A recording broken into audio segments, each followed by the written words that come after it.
माननीय श्री संजय सिंह जी 5 मिनट।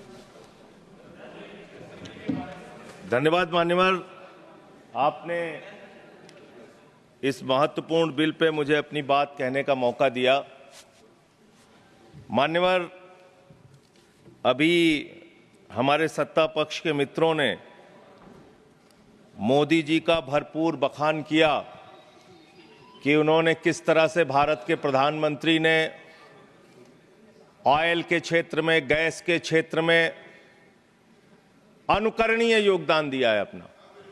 पूरी दुनिया में उनका डंका पीट रहा है, ऐसा बताया जा रहा है। लेकिन मुझे याद है मान्यवर, 2014 में जब चुनाव प्रचार में ये लोग निकले थे, तब कहते थे वोट दे दो, बीजेपी को जिता दो, डीजल 40 रुपए का हो जाएगा, पेट्रोल 50 रुपए का हो जाएगा। आपकी एक नेता का भाषण है, सदन में नहीं होगा तो मैं भेज दूंगा, आप सुन लीजिएगा। 50 रुपए का पेट्रोल हो जाएगा। और मान्यवर, उस समय दुनिया के पैमाने पर कच्चे तेल का दाम क्या था? $135 प्रति बैरल तक एक कच्चे तेल का दाम गया था। बावजूद इसके ना तो डीजल ने ना पेट्रोल ने, किसी ने सेंचुरी नहीं मारी। लेकिन जब पेट्रोल का दाम, कच्चे तेल का दाम दुनिया के पैमाने पर अंतर्राष्ट्रीय बाजार में $19 प्रति बैरल हो गया कोरोना के समय में, उस वक्त भी हिंदुस्तान में आपने महंगा डीजल बेचा, महंगा पेट्रोल बेचा। डीजल और पेट्रोल का दाम आपने कम नहीं किया। तेल से इस देश की जनता का तेल निकाल दिया आपने, इतना महंगा पेट्रोल डीजल बेचा। और क्या है इस मकसद इस बिल का सर? इसमें लिखा हुआ है कि आप इन्वेस्टर्स को बूस्ट करेंगे, इन्वेस्टर्स को, अलग अलग कॉर्पोरेट घरानों को बढ़ावा देंगे इस क्षेत्र में। इस बिल का एक मकसद, बड़ा मकसद ये भी है।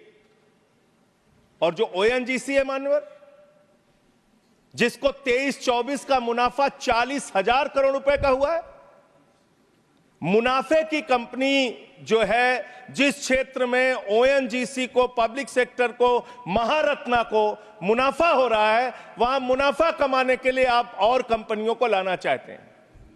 दूसरी बात, इस क्षेत्र के अंदर जो आप ये बिल ला रहे हैं, इसमें राज्य सरकारों के भी अधिकार आप छीन रहे हैं और सारे अधिकार आप केंद्र के पास चाहते हैं, जिससे संघीय ढांचे पर भी चोट पहुंचेगी और राज्यों के साथ आपका झगड़ा और बढ़ेगा इस कानून के माध्यम से।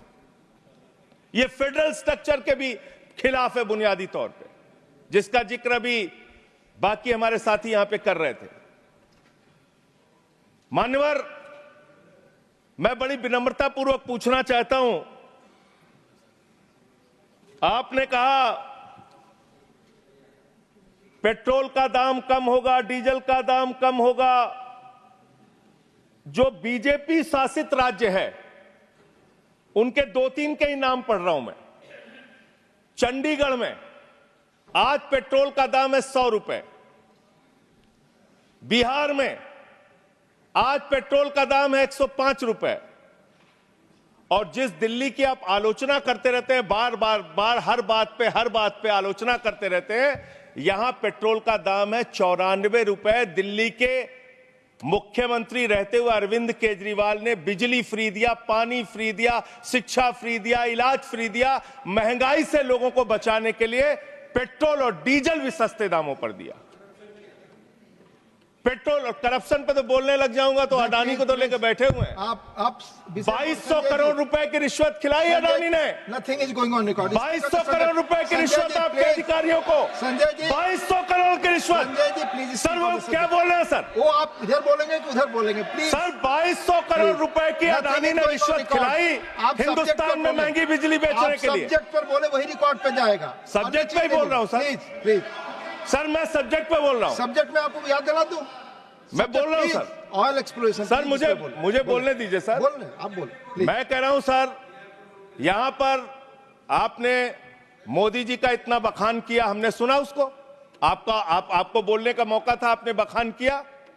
लेकिन जब एक राज्य सरकार के कामों का हम कुछ उदाहरण देने लगते हैं तो इससे आप तुरंत पेट में दर्द होने लगता है। अरविंद केजरीवाल ने बिजली फ्री दिया, पानी फ्री दिया, शिक्षा फ्री दिया, इलाज फ्री दिया, सस्ता पेट्रोल डीजल दिया, चिल्लाने लगे सुनते ही, नो नथिंग, सुनते ही चिल्लाने लगे। प्लीज। और मान्यवर ये मुद्दा है आपका इसलिए कि आप खत्म कर रहा हूं इसलिए कि आपका ध्यान देश में डीजल कैसे सस्ता हो, पेट्रोल कैसे सस्ता हो, इस पे नहीं है। आपका ध्यान तो देश भर में झगड़ा कराने, आपका ध्यान अपने दोस्त अडानी को हजारों करोड़ का मुनाफा पहुंचाने में है, और इस क्षेत्र में भी आप लाएंगे। सर थैंक यू सर, इन्होंने यहां पर पीछे से कमेंट किया, आपने सुना?